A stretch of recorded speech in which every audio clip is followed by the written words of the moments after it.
Hi, Gay DeRusso with Majestic Rider. Oh, Sara, your bridle's messed up. Come here. Okay, here today with Sara, who you just saw, Tennessee walking horse mare, 5 years old. Taking her out on trail to work on her canter and her neck reining. Sara's an anxious horse.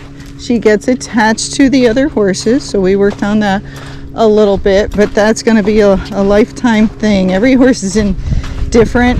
Some are more independent than other horses. That's just their natural way.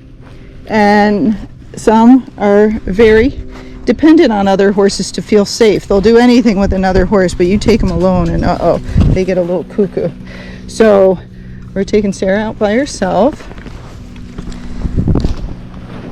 And she's dependent on her new friend. You'll see she's backing up and acting a fool a little bit, isn't she? Yeah, she's like, I don't want to do this.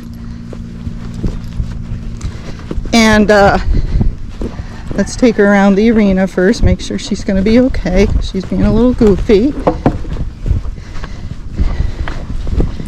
Now, I didn't see that she's in heat, but she could be cycling, and that can give them the attitude, or she just doesn't want to do what I want to do. And, you know, that's a mare thing, and then that's also a young horse thing. So we got two things.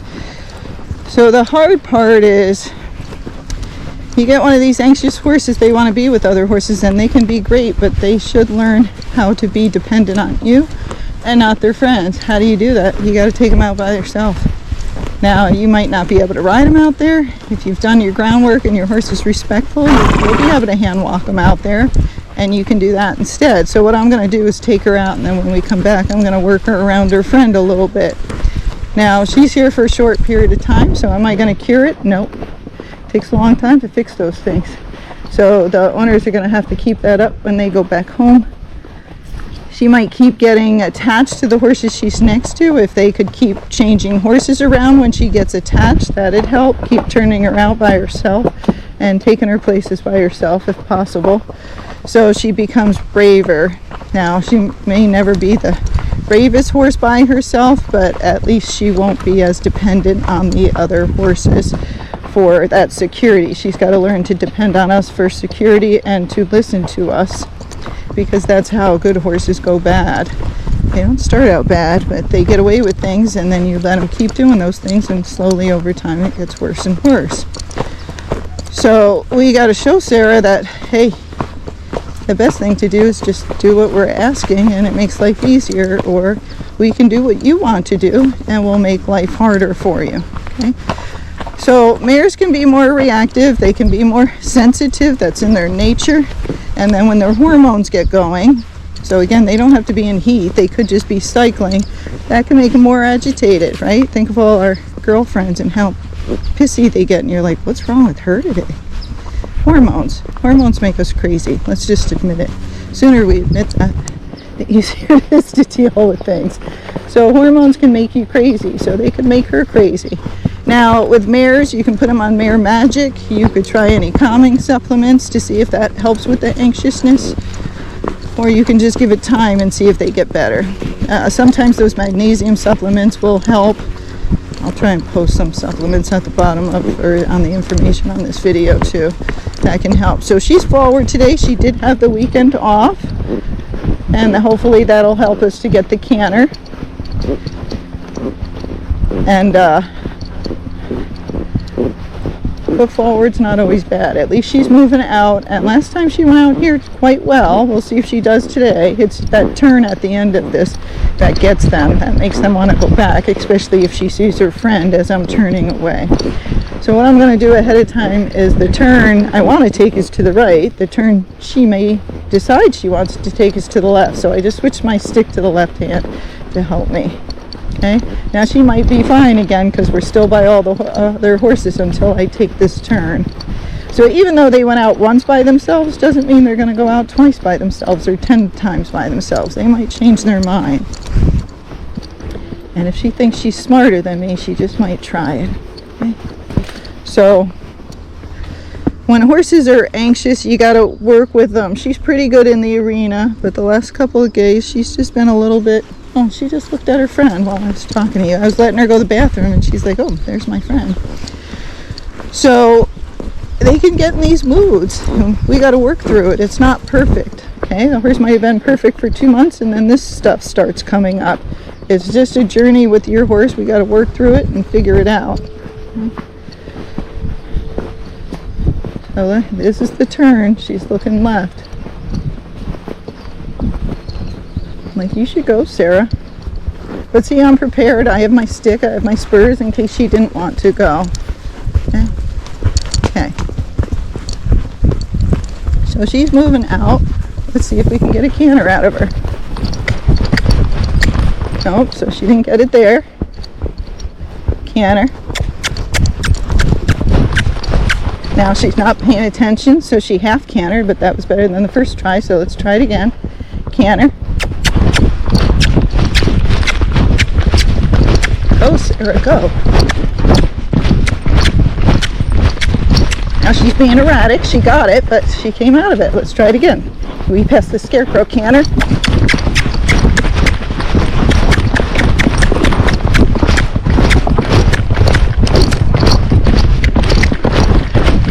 Okay, not that great. She was cross-cantering, but we got it. So she's anxious, not bad, now that I've left the barn. She was more anxious there. But I got to get some of this energy out of her, and I got to teach her to canter. Now walking horses, they can, when they're not paying attention, get trippy because they drag their feet more. And she tripped last time up here, so I'm being more careful with her. So now she knows how to jump, so she just jumped up that. Good girl. So jumping helps their canter, okay? But you lean forward and kind of go with them if you can. So this is different than my horse Tilly that gets anxious, but she's also not 5. Tilly's, no, I forgot, she's 16 or 17, okay? And they didn't ride her much by herself, and so she has lots of anxiety. She does it for me now, she's better, but it's going to take years for her to really settle down. That's just the way it is. So Sara's doing pretty good. And so we're going to let her walk through here, and then we'll try some more cantering. She's going to the bathroom. So Sara's now much better that she got away from them. Okay? But that's what I would recommend, is ride her a lot alone. Keep, turning her out and things away from the other horses. You give her grain or a hay bag or something she enjoys when she's away from them. So she starts understanding not being with them is a good thing, and being with them maybe is a lot more work. Like there, she just got spooked, but that's okay. That wasn't bad. She just shot forward and I just pulled back. No big deal. They are horses. Don't forget that. So, this would be a good horse, like, hey, let's go take a ride and make it a really hard ride because we're going to be in a group. Yeah, let's do that, so she doesn't want to be in groups anymore. And then when I take her out alone, maybe I won't go so fast. You just start thinking, like, what would make being alone better? Less work, more food. They don't care about money. All right, so she's doing good. Now, I came out with 2 hands because she's neck reining pretty good. Because I needed to be safe. So now I'm practicing kind of my serpentine with just 1 hand. So she learns to neck rein and go back and forth. But I'm not going to do that when a horse is not listening to me, has anxiety, because I'm much stronger with 2 hands than 1, and I'm a small person. So to be stronger, I need my 2 hands. If you're a big guy, you might be just fine with 1 hand.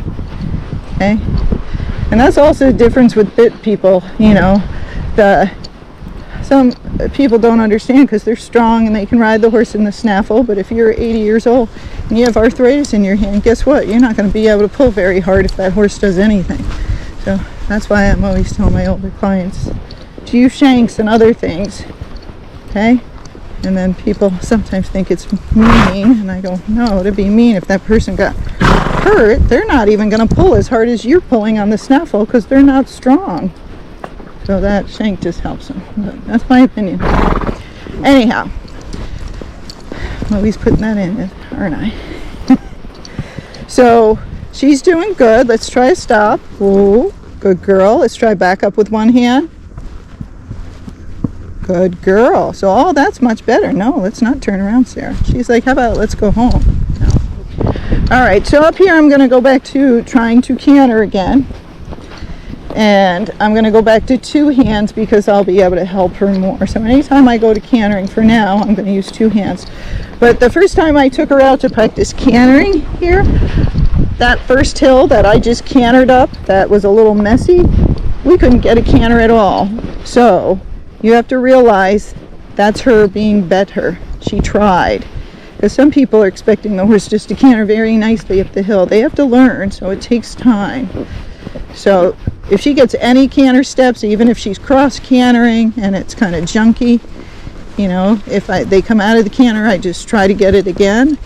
But you're trying just to get them to learn the word, get the motion, and then over time perfect it. If you try to do all that at the same time, it's too much. You'll overwhelm them, and then they won't want to even try for you. All right, so this is flat, but we're going to give it a try. So I'm going to half halt, shift my weight to the left, and ask her to canter on her right lead, and we'll see what happens. But it's flat, so I don't expect to get it. Canter. No, didn't get it. So we walk, try it again. Canter. Good girl. Good girl. Now she got 1 step. The rest of it was crappy. Good girl. But that was good. That was 1 more step than I didn't get that last time I tried it there. Now I'm going to try it again, but it's going uphill, so it should get better. Canter.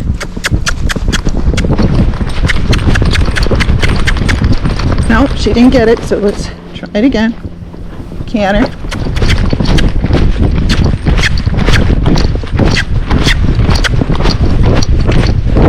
Now I'm galloping a little bit because she was falling out of it. And so it might look fast. It's not really actually that fast. She just makes a lot of noise. But she started off, we didn't get the canter. Then when she got it, she cross cantered. And then she switched to the correct lead in the back. And then I pushed her forward because some of these pacey ones, when they're having problem holding that lead, if you go slower, they fall out of it. But if you go faster, they stay with it. So sometimes you got to speed up to help them to get that lead, and then again over time as they get strength conditioning and they understand what you want, they get better at it. So up here is where we cantered over the bush the last time. So I'm going to try it again. But remember, the pacey ones do not canter so well on the flat. So if you get 1 step, woohoo, 1 step, that's great. But a lot of times we don't get any. You got to try. You ready? Canter.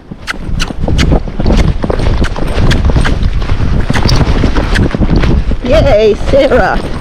Good girl. So she didn't get it. She saw the bush and she goes, oh, Gaye wants me to jump the bush.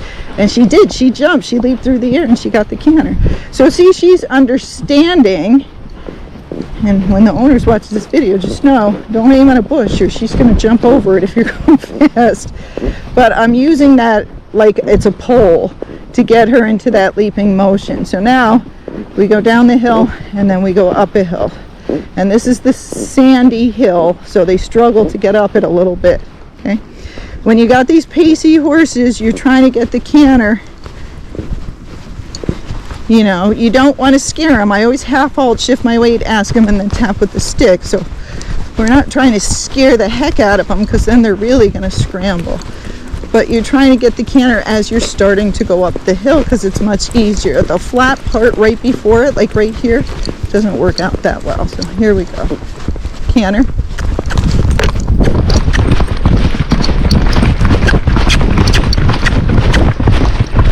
Good girl. Now, that might scare you, right? Because she got it. She did it good. That was much better than last time. But you might be like, she took off like bat out of hell. Right? What that's saying? So she knew what she was supposed to do, because I have done it without the camera on once or twice. I've been up here without the camera on practicing. So she knew what to do. She got the lead and then she gunned it. She said, I can get up this, but I can only do it if I gun it. So she went. So if she tried to do that, she was trying to do what I asked her to do, and I would have yanked on her because I was scared of the speed, then she would have said, well, I tried to do what that lady wanted, and she pulled on me. So now I'm not trying at all, because that's how some mares can be. So when you're trying to do things like this, whoever's teaching them can't be afraid. They have to go with it and go forward, okay? Now they can buck and do all sorts of other things, so you sit up and keep their head up so they don't do that. But if you're afraid, you're just going to scare them more, and then you're going to make them not want to canter or start having bad behavior. So don't do that. Send them into a trainer to get it. So the things I'm doing with Sara is I lunge her over poles, I canter her with the lunge line over poles, I also work her in the round pen to help her canter, then I ride her over the poles, I canter her over the poles. We're doing 5 poles in a row now, and then I take her out here and canter her up all the hills. On the flat, I try once in a while, but we usually don't get it. Okay. Now this area, it looks like a nice hill, but it's really not. It's kind of wavy. It doesn't always work out that well. So we'll see. Starting to go up the hill, half halt, shift my weight, canter. So she didn't get it. I hit her with the stick and she gunned it. And I was like, good enough. Good job, Sara. Good girl. Okay. So it can make them a little hot in the beginning. You got to know that. And then we kind of bring it back down. But otherwise, you stay in the arena, you get the canter much better before you take them out on the trail. They'll understand better. I'm doing both because she's not here a long time, and it's usually easier for people and less scary if they do it out on the trail versus in the arena, especially if the person isn't as balanced to help the horse. The hill helps the horse. So we'll try it again right here. Canter. Good girl. Good girl. Now she only got 1 step, but it was good. She started off and she kind of did her running walk a little bit in between a foxtrot, so it was on the trotty side, which was good, and then she got it. So remember, the more they're going towards the trot, the easier it is for them to pick up the canter. So I'm not going to worry about her gait when I'm trying to get her to canter. I'm just going to worry about getting her into the canter, and if she trots beforehand or anything towards a trot, I know I'll be able to pick it up. If she just starts pacing, I have to shut her down, walk, and start again. It's very hard to get the canter from the pace, although some people can do it. You kind of pump into it, and some of them will pick it up, but you just try. So overall, for her being anxious, having 2 days off, and being a little bit of a brat when I turned her out, she's doing quite well. Okay. Now some of you guys don't like when your horse is a brat, right? But it's a challenge. Okay? It's all about the journey. This is a great horse. She's going to be nice if you keep it up. And she's jumping a little bit at the quail over there, but so what? She's only 5. So I want to keep going down past these horses because then I have a hill to turn around and come up. And then again, as I get closer to home, I won't canter as much because I don't want her to learn to run home. So overall though, for the short time she's been here, and she couldn't canter really at all, I think she's doing fantastic. You just got to keep practicing.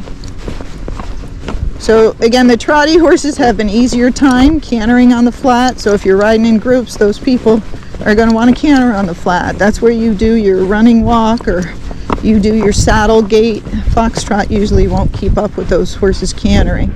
Okay, but you just do your gaits, and then when you get to the hill, back your horse off, get them to walk for a second, and then ask them for the canter. Okay,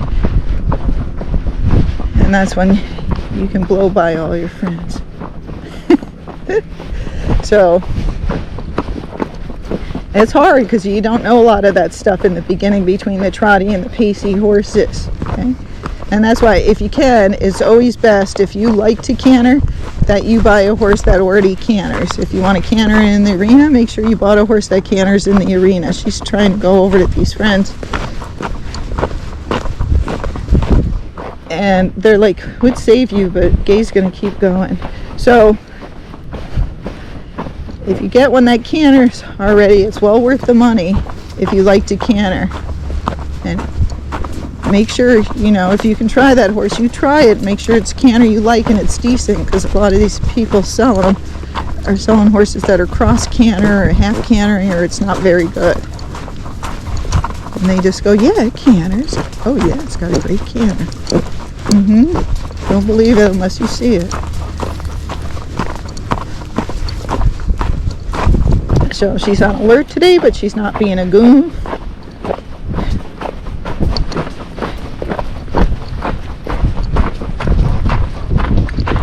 So see, she did everything for me, even though she was being a brat. She's like, fine, I'll do it. And she did. Right? What a good girl. All right, let's get out of here. I don't know if that weird car is coming up. So it's screeching behind us, so I don't want to canter off now, because I don't want her to think that means run, that noise. Okay, now we're going to see. Canter.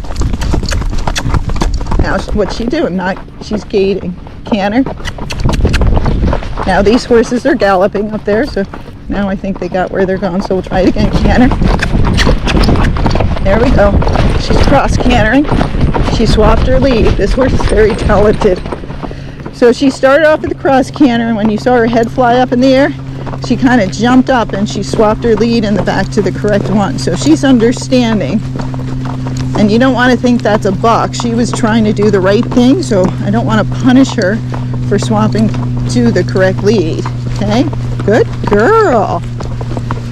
So sometimes if you just kind of ride it out and keep going, you're like, wow, it's more comfortable now. I guess it wasn't a buck. It was them just swapping their lead. So when they're in the arena and they lose their lead, that also is like they're losing their balance, so they go lateral, and a lot of people think it's a buck, and then they beat the horse up. And I'm like, you just beat the horse up for trying to do the right thing. So guess what? Their canter is going to get worse, not better. So it takes a long time for the lateral horses to get balanced in the arena cantering. You know, use the round pen, then make lots of circles, take your time, use the poles, all those things will help, okay? So overall, I think she's doing great. We're having a fun ride for a horse that started out really pissy when I put my foot in the stirrup.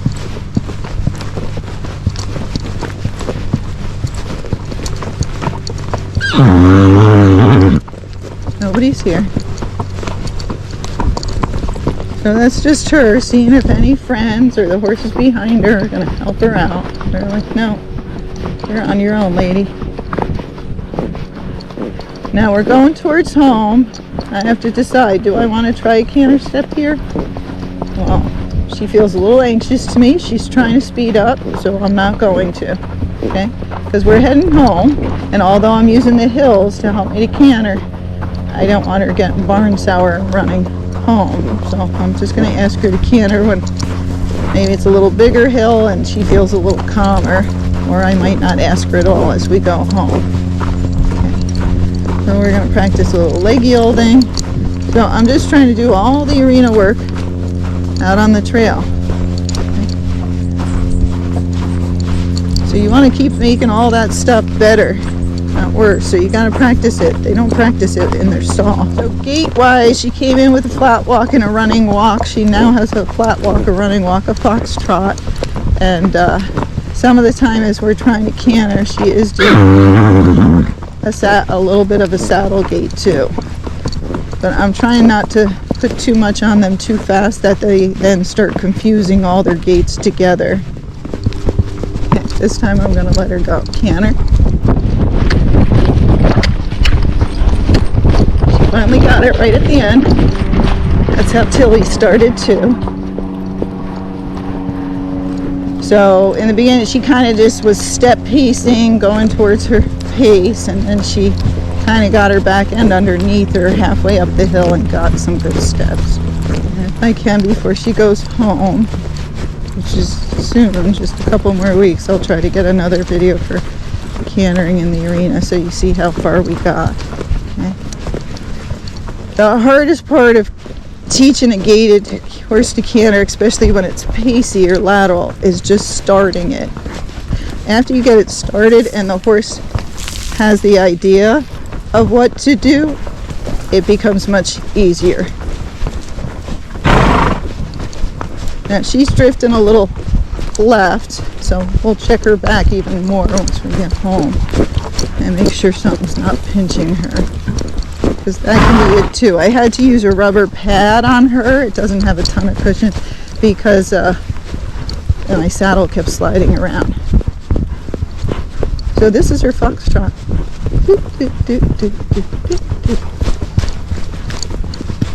So when you have a walking horse and it can do a foxtrot, this is usually their spectrum that they do it in. It's a flat walk, next speed is your running walk, next speed is your foxtrot. And they can do it fast. They can do it pretty fast compared to the foxtrotters. And then after that is your saddle gait. Okay, so it's nice when you have all the different ones, because then it makes your horse more sure-footed. They have more options and it gives them more endurance. And then you're the one who tells them what they can do, or you can let them choose. But again, one might be easier than the other and they might start choosing that all the time. So it's better if you kind of tell them what to do, and then towards the end when they're tired, you let them choose more. So now we're still far from home, but it's closer, so I'm not going to canter her anymore. Okay? We'll leave it on in case I think of something spectacular to say, but I might not. She's like a doubted Gaye.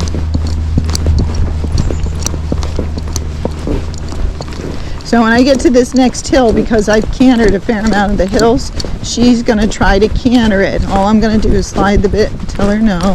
So see, she's getting a little faster because she's anticipating that we're going to canter it. No, it's okay, Sara.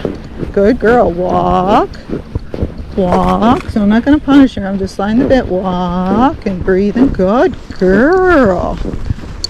Because I have to use the hills to help us. But again, in time, I got to teach her it's just the hills I choose that we canter. Okay? But it's best to canter when they have energy. So that's going to be in the beginning of your ride when you're going out. And then you can gait once they're tired. Okay? Because they're not going to canter well if they don't know how to canter, and they're not conditioned to do it if they're tired. Okay? So canter first, and then use your gaits for going home.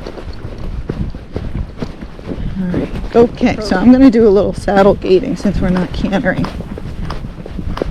See how her head's not shaking anymore? So all I did was kind of collect her up. I have her framed up so her top of her head's about my belly button. We're in sand, so it's helping separate her legs. But she can do it now. I haven't done this in the arena at all, but I figured, hey, I'm not cantering. Why don't we saddle gait? Now, you see her head shaking? That means she's gone back to either foxtrot or a running walk, and then you got to feel, am I still or moving back and forth? No, I'm bouncing up and down. It's a soft bounce, so that means I'm doing a foxtrot, which is just fine. Okay, so now the footing has changed. Now we got hard footing. So what I'm going to do is bend her left a little bit, sit back, kind of push her together, and then half halt. And I'm kind of bunching her up instead of letting her stretch out. She tried to jump over that other thing. So when I'm doing the saddle gait, it's a shorter stride for now with her. And you won't see much head shake. So I have to hold her together a little bit to do this, and I'm using a little bit more of my left leg than the right.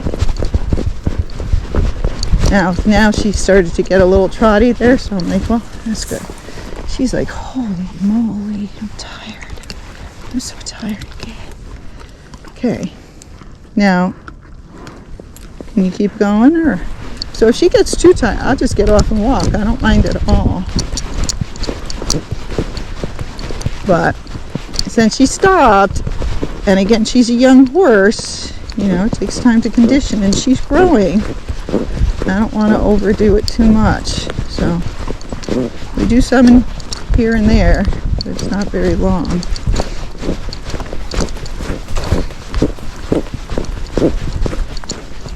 But again, if she gets really tired, I'll just get off and walk her. It's no big deal. They get me exercise. Okay. So now we're not going to gait anymore. And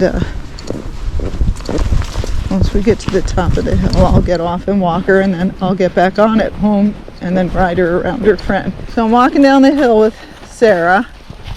See how she's going a little crooked? Some walking horses have to do that because of their back end, but she's learning. If you watch her back legs, she's trying to shorten up her stride, so she's getting the hang of it, but it's hard on some of the walking horses. She doesn't have a huge stride, she just steps into her front hoof print, but one of those walking horses, and some of your other horses have been bred to walking horses, so it could be other breeds, but they step way over that front hoof print going down hills. Hard for them to do, and a lot of times they'll go sideways, and you kind of need to serpentine to help them, or leg yield, or walk stop, so they figure out how to do it. Otherwise, to them, the easiest way to get down the hill is run down the hill, and so that's what they do. They run down the hill.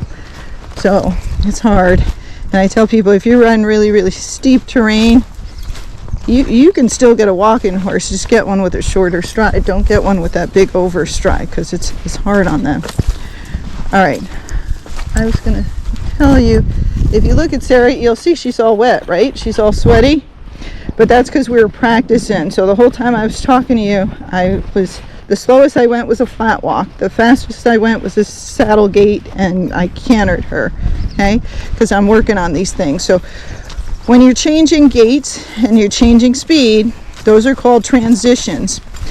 When you're in the arena and on the trail, you want to do transitions. You want to go up in speed, down in speed, up in speed, down in speed. Why do you want to do that? So when you bring the horse's speed up, it doesn't freak out because it's never done it before. But if you ride them at all the different speeds, they become quite good at it, and they'll go fast and then they'll go slow.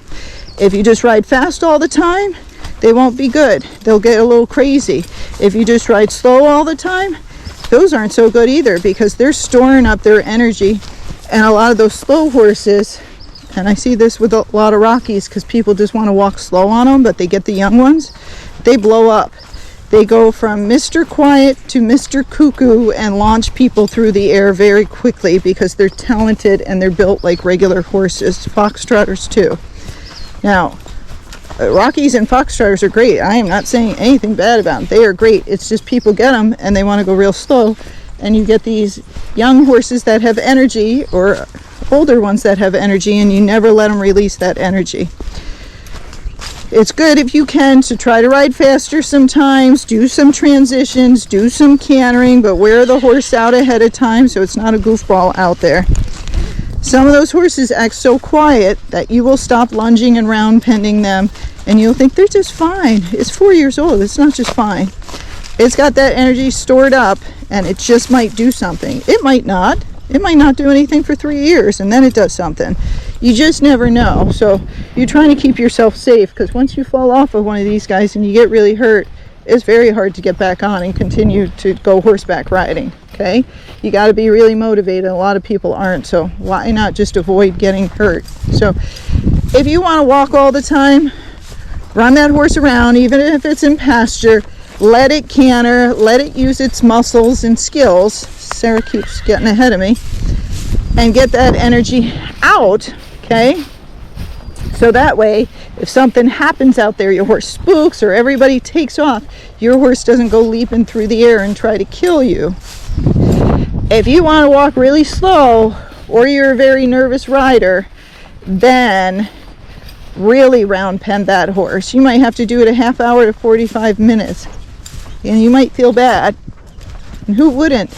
But that might be what you have to do to keep yourself safe, okay? Is get that energy out, so all that horse wants to do is walk, okay? So that's why when I talk about when you ride out forward, because it wears some of that energy off. So there's Bender. That's her boyfriend now. So we're going to bring her right over by Bender, and we're going to get on her. And I probably have to tighten the girth some, so that'll make Bender another thing that's not so good. She's like, oh, you wouldn't believe what she made me do today. So remember, when they're young or energetic, or you just are nervous, or you want to walk on the trail, horses have energy. That's the whole point. And gaited horses have more energy. Let's see. Because that's what they're made for. They were made to move, to carry us places.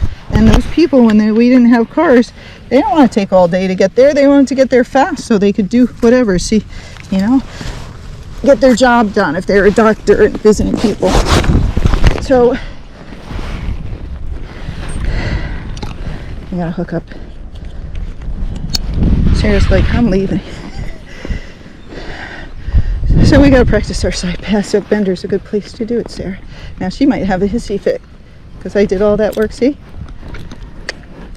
Yeah, good girl. She's like, what if I back away from him? You still gotta do it. So get rid of that energy, release the energy so it doesn't release at times you don't want it to be released, okay? And the more nervous you are, the more you should work that horse and prepare it before you ride it. She keeps backing up, but otherwise she's doing pretty good. Because if you don't release it again, it'll come out. And it'll come out at a time you don't want it to come out, when you're least expecting it and you don't want to go flying through the air. Good girl. Now let's go the other way. See, she's smarting up pretty quick. She's like, I don't want to be by him. She is side passing, but she's also getting further and further away from him. Good girl. Okay, so now we're gonna do a turn on the haunches with one hand,